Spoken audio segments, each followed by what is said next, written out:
Remember this? It was one of the reasons Leave won in the Brexit referendum. Take back all the money the UK gives to the European Union and spend it on the British Health Service instead. It proved a very powerful message. But how to square that with Alessandro's story? By the time he'd left Italy for London, he had a master's degree and 4 years specialist experience in mental health nursing. His starting salary in Britain was around $25,000 a year. Under the government's new proposals, he would never have been allowed into the UK because that salary would be too low for him to get a work permit after Brexit. And who is going to pay for the visa, for working visa in the future? So obviously a lot of people decide to don't apply, and meanwhile in this period just 900 nurses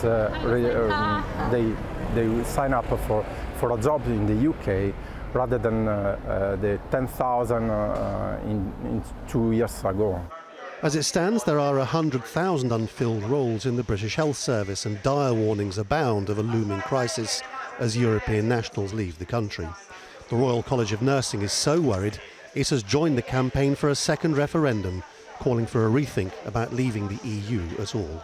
There's something quite challenging about thinking that highly skilled always means highly paid. And what we need to do is really think about, in the public sector, what is the value that people bring? And that value isn't always in monetary terms. It's often in terms of the skills that they have. So I think we need to think differently. What's happening in the health service reflects a bigger question. Is immigration really the problem Brexiters say it is? There are two entirely conflicting narratives at play in the UK at the moment. One, the government arguing that there is far too much European migrant labour and is taking away jobs from British people. But at the same time, the government congratulates itself on having record low unemployment. It does rather raise the question, if the government does what it says it wants to and reduce European immigration by 80%, then who exactly is going to do all the work?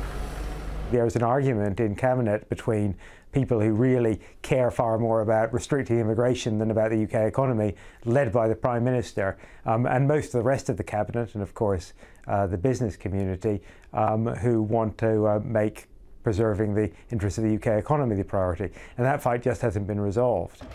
Having argued that the UK was at breaking point because of uncontrolled immigration, politicians are now presented with a chance of reducing it enormously. If that happens, the country will find out whether migrants are such a problem after all. Laurence, Al Jazeera, London.